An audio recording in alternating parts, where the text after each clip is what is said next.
Hi there. I'm here in Kharkiv, Ukraine, eastern Ukraine. I am 40 kilometers from the border with Russia. And here we are all waiting for the invasion. Look around you. Look how terrified we all are. Just waiting around. Wait a second. We're not waiting around for any invasion because nobody here over the age of 12 or with an IQ of over 90 seriously thinks that there's going to be an invasion, because it's bullshit. I mean, even the president of Ukraine has been talking about, not panicking over something that is not going to happen. And in the United States, they're talking on and on and on about this thing like it's going to happen like tomorrow. It's not. I've just come back from Kiev, by the way. I was there on business for the week. And, nobody was filling sandbags around government offices. There weren't like families fleeing with their meager possessions, running for their lives. There was none of that bullshit. There were just, people living their ordinary lives, doing the things that people do. Let me show these kids, if you can see them, they're all like playing around. Yeah, that's how terrified everybody here in Ukraine is, The kids are having snowball fights. That's how terrified they are. I mean, it's bullshit. Bottom line, it's bullshit. There is no war that's going to take place, but this relentless drumbeat of war in Eastern Europe, in Ukraine, between Russia and Ukraine, it's all done by people in Washington to improve their positions. Bottom line, that's what's going on. It's not complicated. See, I was staying at the Premier Palace Hotel in Kiev. That's where I usually stay. And usually you just see Ukrainians in Kiev on business. Ukraine is a very big country, and unlike a lot of other countries, it's not all centralized in the capital. So a lot of Ukrainians go to Kiev for different bureaucratic reasons, business reasons, whatnot. But this time, I spent the whole week, and the place was packed with foreign NGOs. And you could tell right away that they were NGOs by the way they talked, their academic demeanor. There were all these little groups I saw there.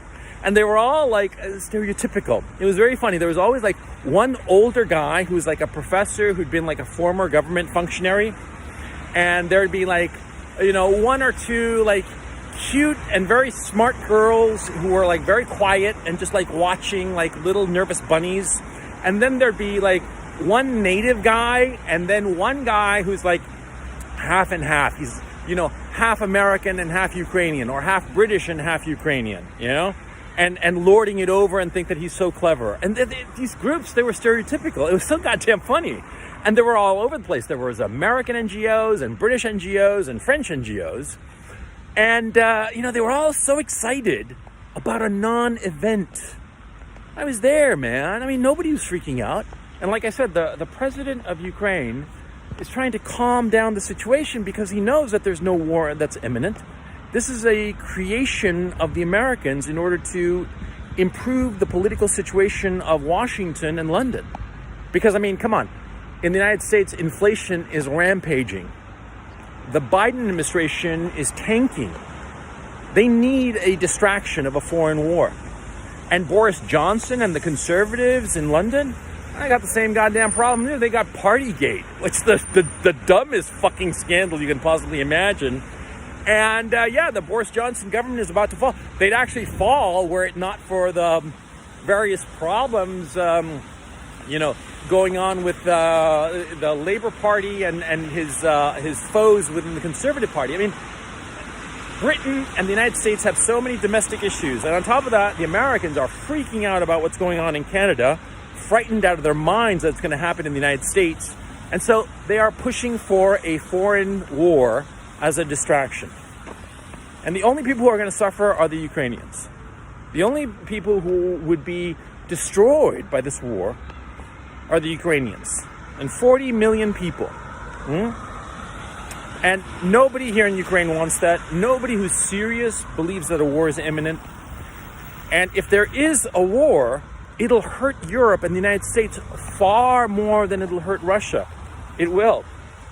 The Europeans will have no natural gas, and therefore they will go cold in the winter and without electricity during the summer.